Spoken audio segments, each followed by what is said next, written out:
Dave Tosh, Executive Director, Wenatchee Valley Senior Activity Center. Today I'm joined by Kirby Davis. And Kirby and I have known each other, well, I've known him since I've been here over 8 years. Haven't seen much of Kirby here recently because we've been closed. I miss that a lot. Yeah, I do too. Kirby, I know Mrs. Kirby came to lunch several times a week.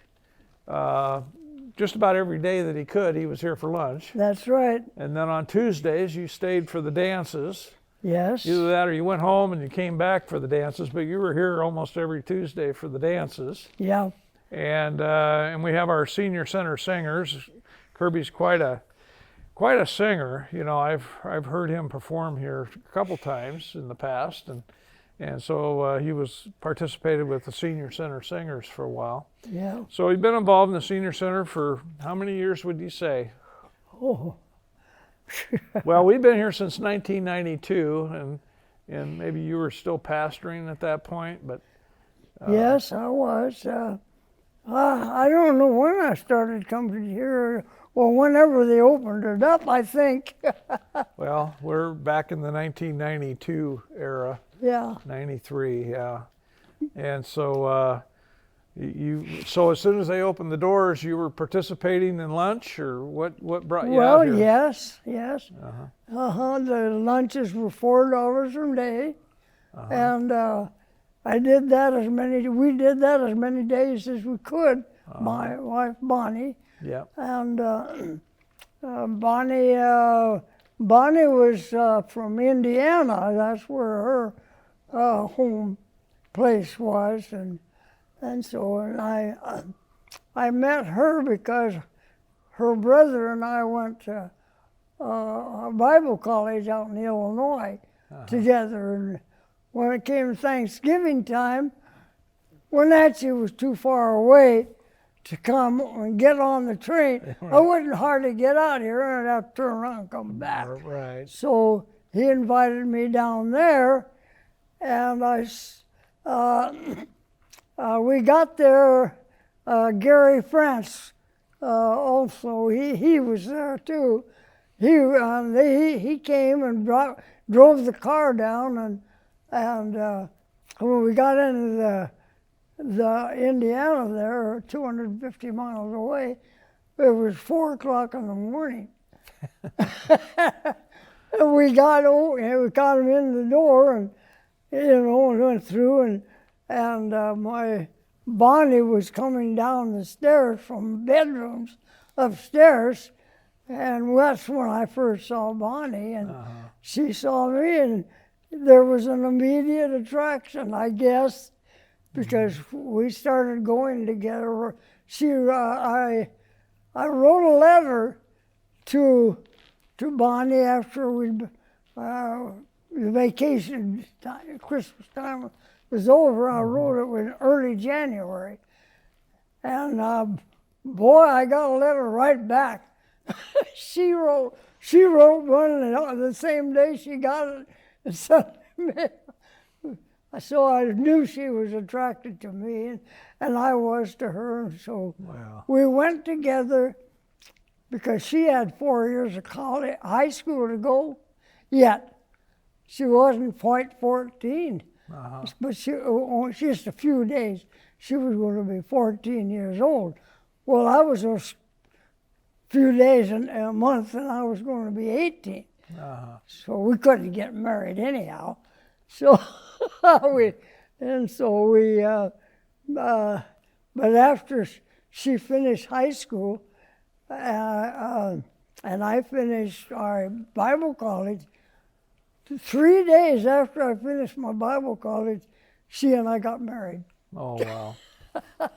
And you brought her back to Wenatchee right after that, or you ministered out there? We got a pastorate in Lawrenceville, Ohio. Okay. And we was there for about 5, 6, 7 years, quite a while. And then we went and moved into Missouri and was a pastor there for several years, a few years anyhow. And then things weren't working out as well, so I told her, let's move to Wenatchee. And boy, she was ready to go. Wow. And so from then on, we lived here in Wenatchee. And we were married for, till she died. She died about 7 years ago. And she was a wonderful woman, of course.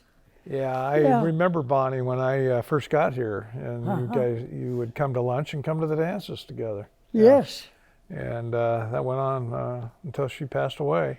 So it was several years since I got here that she was still alive. Yeah. Yes. I wanted to talk a little bit. We call you a native of the valley because you were born here in Wenatchee, right? Yes. And your family, you mentioned, were one of the first settlers in the valley. In fact, I Yes. think you told me maybe the third white family that moved into the valley. Yes. Yeah, Yes. and they owned a big piece of property they acquired that went from Maple Street across where Western is today and up the hill a ways. So they had a big chunk of property here in the valley. Yeah, I went up about a third of the way up the hillside and down, and it was, of course, at that time it was just all sagebrush. Yeah. And well, I don't know, did I always tell you I already told you the Indians helped him get through the valley his first winter. Yeah, And they helped him with, what was it, dried fish or something? mostly, yeah, it was dried. They caught fish and dried them for the winter. That's what they did. They put nets out in the Wenatchee River had a lot more fish then, and they caught their fish in the net and bring them up and then dried them. And so they could get through the winter. And but they were pretty generous with these white people that came in. That is an interesting story. I know that there are several families here in the valley that were connected to the original settlers. You know, the same families. All the descendants are still here. Not all, but a lot of them. And you're one of them. I think the Richardsons, some of their descendants at least, are still in Malaga area around here. So I know a lot of the families that came over the Clockham Yes. pass and wagons, right? A lot of those families did, yeah. I think my grandmother mentioned something about coming into the valley on a wagon, coming over the Clockham. Yeah. And but the first place, a mountain, they came down through the mountain somehow and down the end of Western, what that valley that goes up, it goes up to Casper now, but Well, up to Mission Ridge, you mean? yeah, Up Mission Ridge. Squilchuck. So they had, Number there 2 wasn't Canyon. any real trail much down there, but that's how they got down here. Probably number 2 Canyon then. Yeah. Number 2 Canyon, I think it was. Yeah. So what are your fondest memories about growing up in the valley as a young man? What did you enjoy the most? I imagine you did a lot of work, right? For one thing, everybody had to work hard. My dad we didn't get away with not working, that's for sure. So did you have a farm, or how did you? Well, his mother married a man named, well, she was first married to Charles Davis, a man named Charles Davis, but he died there very young. And then she married somebody named McLaren, I think, something like that. And Dad was just 10 months old when a lot of this happened. So he didn't know his dad, and he said, and they told me my grandmother lived till 1928. Well, I was born in 1927, so I didn't really get to know her. So I never knew a grandparent of any kind. And my dad resented the fact, and he couldn't help it. He didn't know a father, so and all that. So, but at the same time, as being a native here, why I started school and everything else. Lewis and Clark School was one of the earliest schools here in the valley. Yeah. And they went to Lewis and Clark school for 6 years. And before the junior high, you know, we had a junior. By that time, the land started filling up with people quick. Yeah. Yeah, because people from Seattle had to, a lot of people coming from the east went, you know, they went through Ellensburg, and that's where my family was headed, to Seattle. But when they came through Ellensburg, somebody came over, happened to come into Ellensburg with a box of apples. And my grandfather said, I want to go over there and see where they got these apples. So he came over here to Wenatchee, left the family up there, and then came back and said, we're going to Wenatchee instead. Oh, That's wow. how we got here. Oh, wow. Yeah. So did your parents have an orchard? Did they raise apples, grow apples? Well, I think yes, they did. They raised some apples. They raised apples there, and well, where I'm living, actually, they ordered a house from some company that I don't know what the name of the company, but the house Sears? came. Was it Sears and Roebuck? Yes, it was.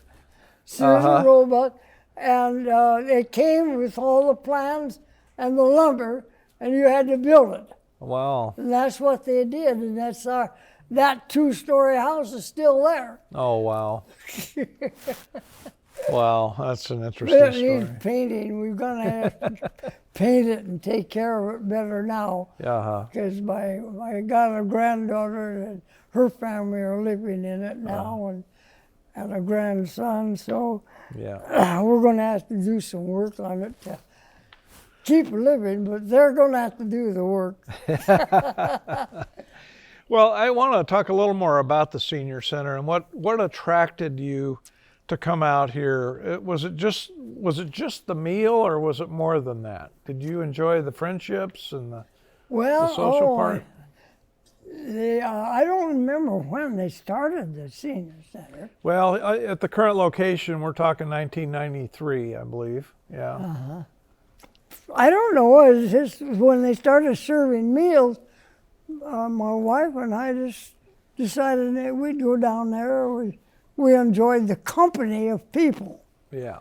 And so that was about it. We just enjoyed being with other people that are closer to our age and everything. And they served, I thought they served good meals. So we just enjoyed that a lot. And like you said, the dance, we like to go to the dances and things. And then if they had something in the evening, we'd go to them. We just enjoyed the company of the other seniors.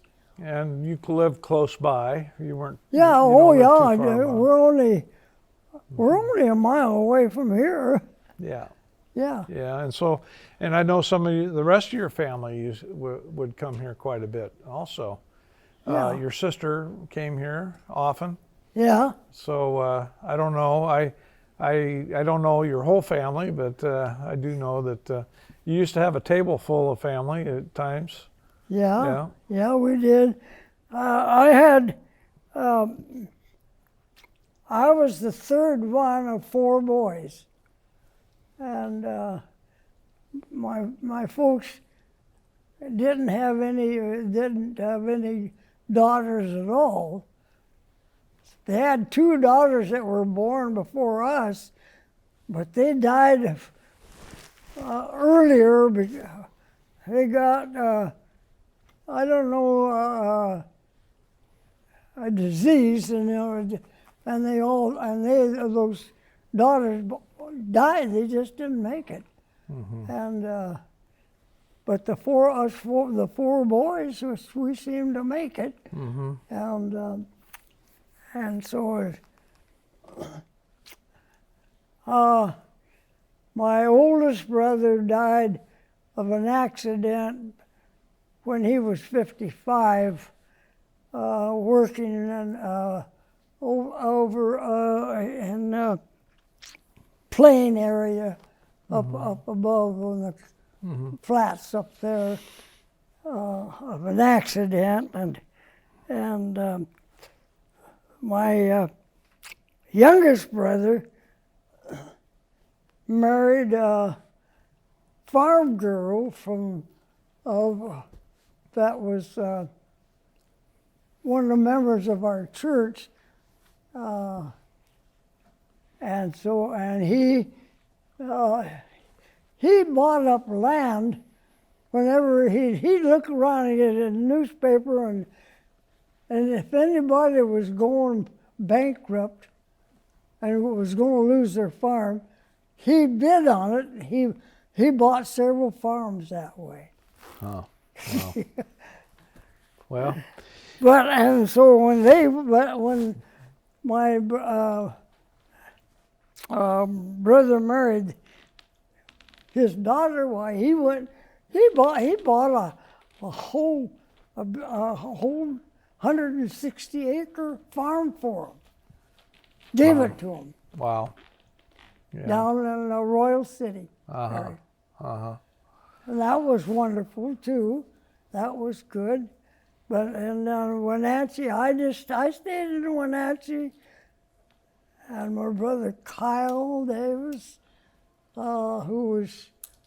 he was older than me, about 5 years, and he lived here with his wife, Mary Davis, and she used to come. Yeah, I remember Mary. Yep. Yeah, and Kyle did too for a while. But Boyd, of course, moved down was in Royal City, but we all get together every now and then, whole family kind of reunion like that. We did a lot of things together like that. Yeah. And so we, well, those are some of the things, at least we did on well, I can remember as a kid, I used to go up and climb the hills up above our place. There's a place that looks like they got some caves. And we used to go up there and climb into them and pretend like they were a cave and doing things like that. We did that quite a lot. My brother and I did. And so we enjoyed this valley. Boy, we enjoyed this valley. Yeah, it's a great place. It really is. And, I just want to thank you for spending a few minutes with us today to talk about some of that. I think it's important to go back and talk about, how this valley got developed and why people came here. And, it's really quite interesting how it got settled. But obviously we live in a beautiful valley, and there was a lot of people that realized that early on when they were traveling through and stayed. And I think we know why. Yeah, so people enjoyed living here. And then a lot of people that lived in Seattle knew where it was, and they retired. They wanted to come back to Wenatchee, and they did. Yeah, a lot of them did. A lot of people are moving back here now that had grown up here. Right now they are. Yeah. Yeah. So again, Kirby, I want to thank you for spending a few minutes with us today, and I know that it's in the dead of winter right now. It's kind of cold out there, but we also remember some pretty brutal winters around these parts in the past. Yeah. Oh yeah, I've seen snow this deep here Oh, yeah. in Wenatchee. Yeah, yeah, Oh, and man. cold. Wow. Yeah, And I remember when it was like that, my dad, when they asked Dad about our kids going to school, and he says, I'm not going to send them in this. So we stayed home when it was like that. yeah, He wouldn't send us, he wouldn't make us walk to, well, we didn't have any other way. yeah, He didn't have, I guess he didn't, if he had horses and stuff, I don't think he did. yeah. But he wasn't going to make us walk through that snow. Okay, Kirby, thank you.